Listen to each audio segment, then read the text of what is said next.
Today's lab, I have the students actually test 5 different materials.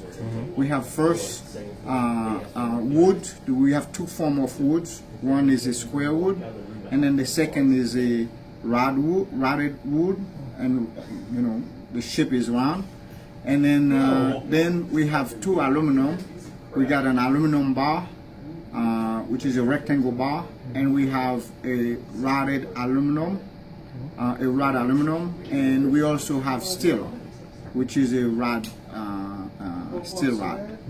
So the goal is to measure, is to evaluate first the property of these 5 different materials, and then they can use what they learn in the class, so they can plot graphs such as the stress strain curve to find different properties such as modulus of elasticity, toughness, ultimate strength.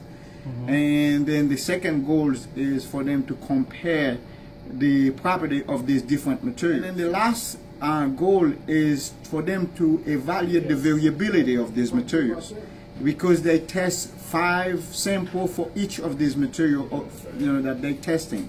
And then the way that I get 5 measurements is because I have 5 groups in the class. I group them in group of 3 or 4.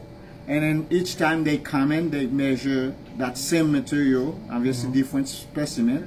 So they should be able to see the variability within that material for these 5 groups. Because as a civil engineering, you have to specify the welding. You have to say if it's a good weld, if it is not. Although we're not expert in welding, but we have to also know what is good quality welding versus the one that is not, because that could be failure in structure like bridges, high-rise buildings, and so on and so forth.